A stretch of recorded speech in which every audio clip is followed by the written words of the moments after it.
So I came to a revelation yesterday after Jones versus Jones Jr.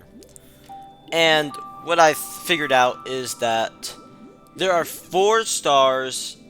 There are four major stars that the company needs to be built around. I'm not saying it is already. I think it should be, though.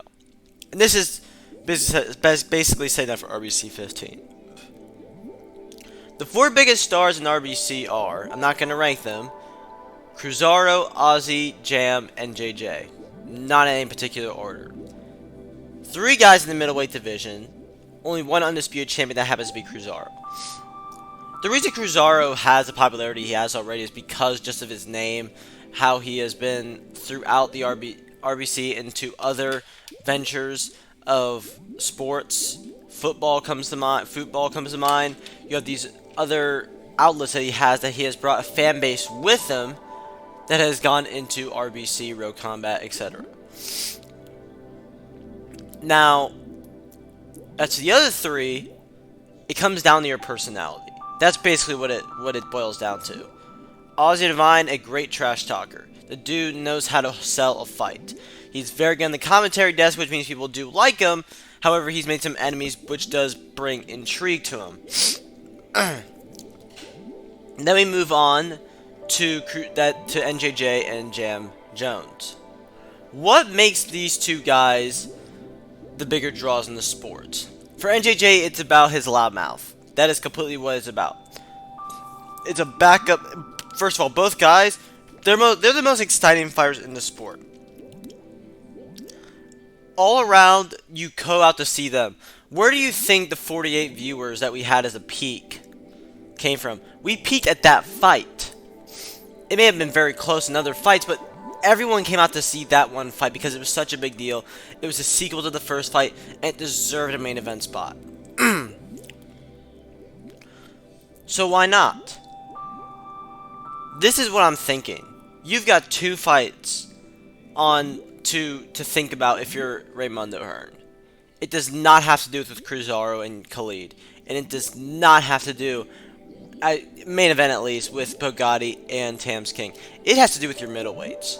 What are you gonna do? You got two options on the table, and they both involve Notorious Jones Jr.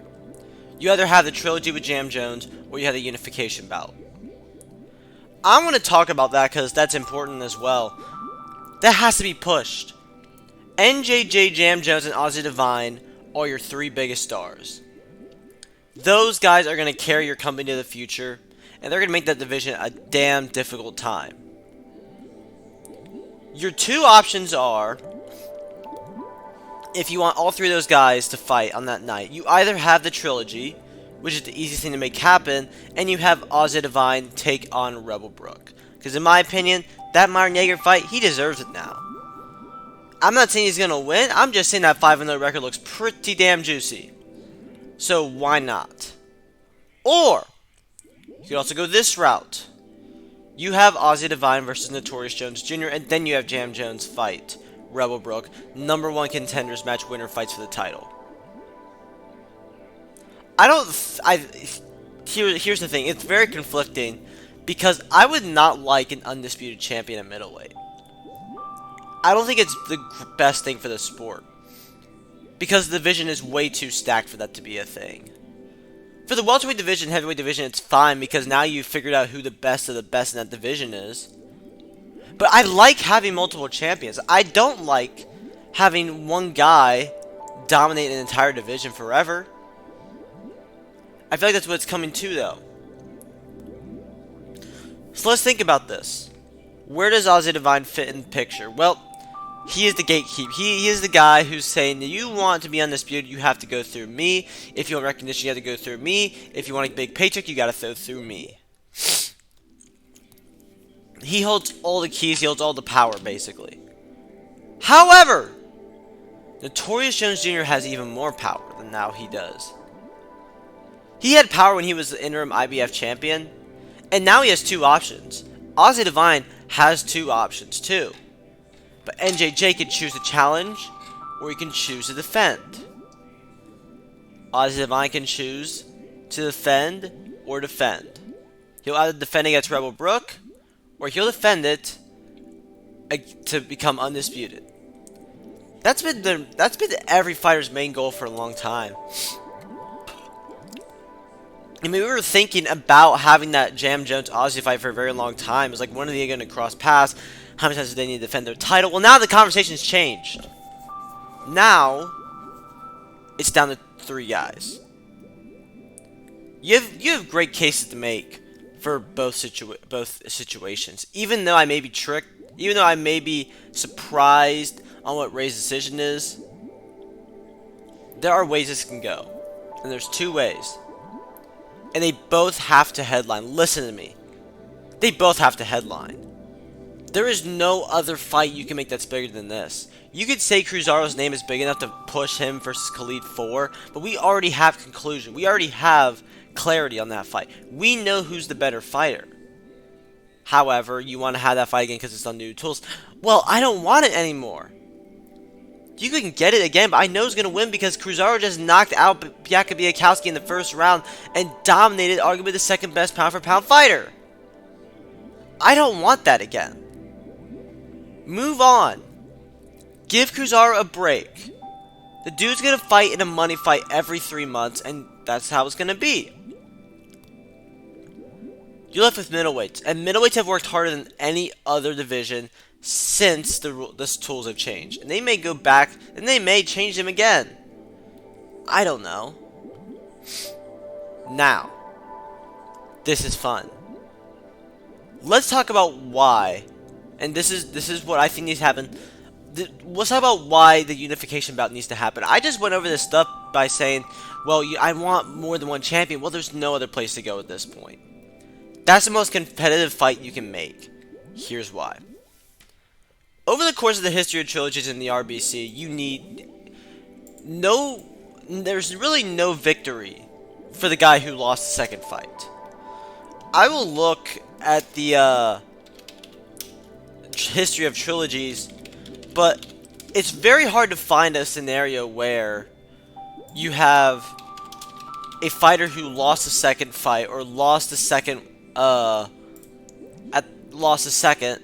to come back and win the third, unless there's change. What do I mean by change? Something different happened. Let's look at the most famous example. Ali versus Frazier. Frazier won the first fight in a 4-year span. Ali wins the final 2 matchups in a 4-year span. That's not very, very long. Let's have Bird versus Magic in the NBA Finals. 1984, the Celtics won the finals. However, improvements came.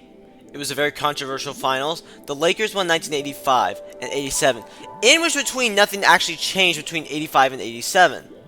Both the teams stayed the same. There was an adjustment by the Lakers in 1985. Steelers versus Cowboys in the Super Bowl. That's another interesting one. And this is the counterexample. This is the loser of the second matchup winning the third fight in the trilogy. The Steelers were 2-0 from 1976 in that classic game to 1978, one of the greatest Super Bowls of all time. History lesson for all you Brits. And then, I think it was Super Bowl 30. It was like an anniversary. It was a big, big deal. The Cowboys defeat the Pittsburgh Steelers in Super Bowl 30. Why? Well, the hype of the trilogy was, we're talking about history in the making here. Not a single damn player who played in that second Super Bowl against the 2 played in the next one. There was change. The team name stayed the same, but everything else was different. The coaching. It wasn't Chuck Noll versus Tom Landry. It was some guy who coached the Cowboys in the 90s, in the late 90s, versus Bill Cowher. And everything changed, and the Cowboys won because there was a change. Because there was something different. Let's talk about Federer versus Nadal. No, that's not a very good example. I just realized that. That's kind of an anomaly. Tennis is very much different because Nadal and Federer were basically on the same level. Let's go to combat sports now. Let's talk about what's a good one? How about Holloway versus Volkanovski? Nothing truly changed in between those fights. Well, actually, did something change? It was Volkanovski just got so much better than he did. Some of these aren't very good examples, but I'm trying to think on the top of my head. But most of the time in sports, trilogies usually don't change. The second fighter always wins the third fight. McGregor versus Poirier. That's a perfect one. Why did Poirier win the second fight? Well, because they weren't the same guy. They weren't even fighting the fucking weight class that they fought in the first fight. And the outcome was completely different. And you go into the third fight, which happens just months after the second, with barely anything changing, with Conor's legs still hurting. What the hell do you think was going to happen? We were blind to it because it was Conor McGregor. But still. Cruzaro versus Khalid Rashad. The first fight, everything's different in the second fight. Cruzaro completely changed his style. He completely changed his training. And he won in the second fight and he dominated Khalid Rashad for most of the fight. It was a massacre. Goes in the third fight. There's not enough time to make adjustments. Cavs versus Warriors. One of my favorite examples is there was no change. There was really no change in the first two matchups, except the fact that there was actually change. However, the first matchup between the two, the Cavs were entirely injured.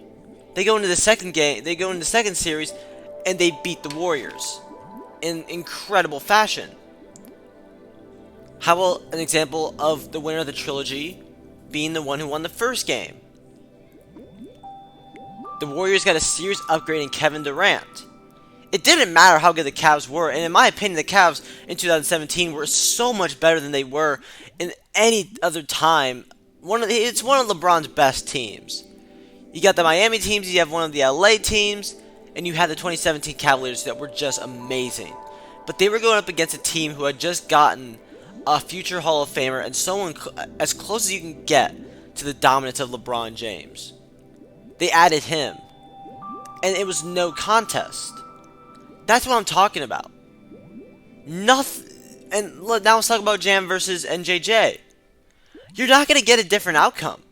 You may get a slightly different fight, but there's barely any chance that Jam is going to come out on top because the adjustments haven't been made.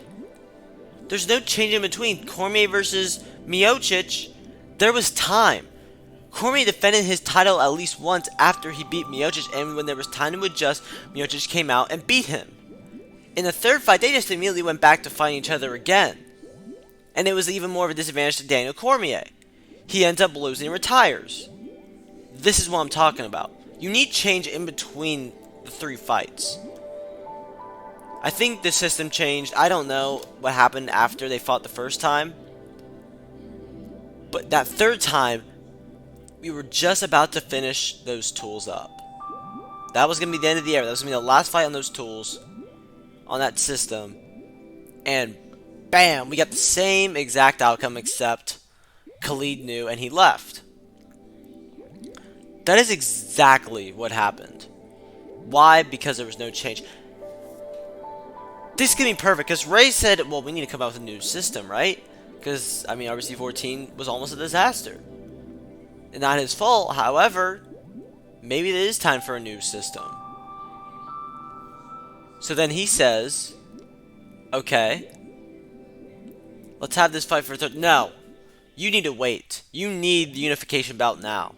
Because historically looking at trilogies, you can pretty much skip what I just said before. Those are just examples, good or bad. But if you want that third fight, you have to wait.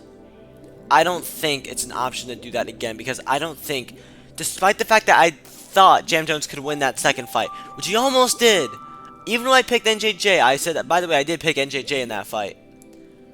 Deep down, I knew, man, Jamco would totally win this fight if he gets that fourth round. And he almost did! But then NJJ showed something where he performed amazing in late rounds, which he's been able to do throughout his entire career. Jam had to finish him. He didn't, and Notorious came back with a vengeance and he beat him. So what's going to change? Everything changed between the first and second fight. We had a new system, and NJJ got better, and Jam got better. So you had an even more competitive fight, and probably the greatest fight in the history of the sport, guys! You need change. You need time. If NJJ wins and becomes undisputed, whoa, that's great. And Jam needs to earn that opportunity, of course. But if he doesn't, that's just as good. Because let's say Ossie wins and he beats Notorious Jones Jr. You can sell a third fight with NJJ and Jam as a non-title fight, and it will sell gangbusters. #1 contenders match for interim or what the hell ever. The winner of this fight will be... The winner at that fight will be Ossie Divine. Either NJJ gets his rematch, or Jam leads the future, and we finally get that Ossie Divine fight. There's no bad thing here. It's gonna take time, but that's okay. And it just doesn't have to be the rule change. You have to have fights.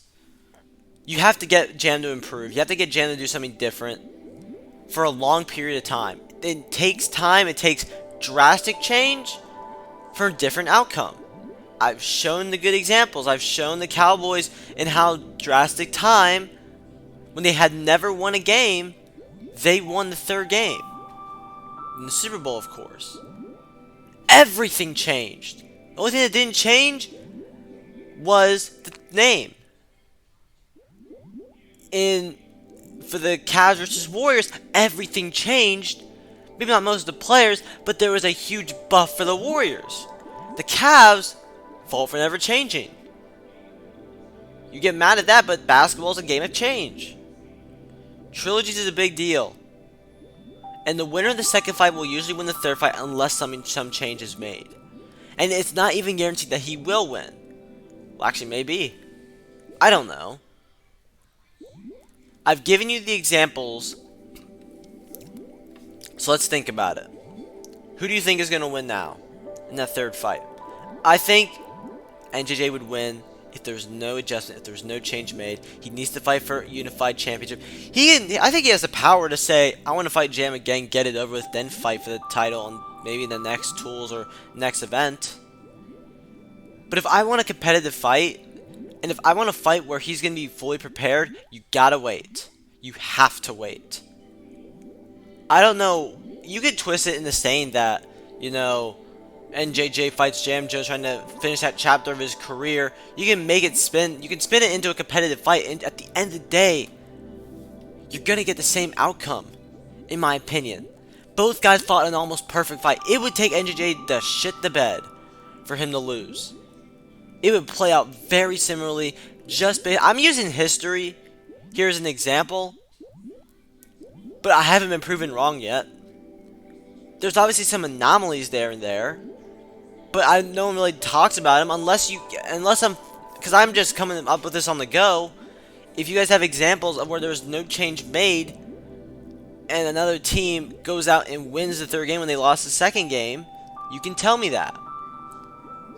But it's played out for us at RBC 10 when what I just said was proved in real boxing. So if it's proved in other sports and it's proved right here in the biggest fight in the history of the RBC, how about that? Who do you think is actually going to win that third fight? Khan, who do you think is going to win that fight? You think Jam's really going to win? He needs to fight other guys. Both guys need to get back in that gym. They are very talented fighters, and who knows, Jam Jones could pull off a victory. But it's very unlikely if you don't take time. And it would be an even bigger fight no matter what happens. Time. You need time to build a fight like that. It could be the biggest fight in RBC history because both these guys deserve a main event spot. Where's the NJJ hype that we got before the Yakov fight?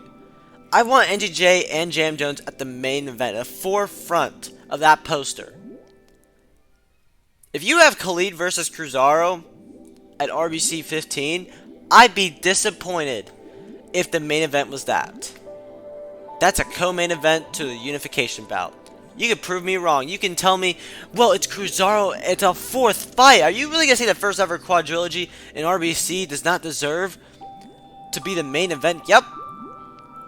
I think Ossie Divine versus NJJ is just a much better fight. That's my opinion. I think it's a very good fight. And I cannot wait for it. I mean, what else? Alright, let me ask you guys something. Who would win the 3rd fight?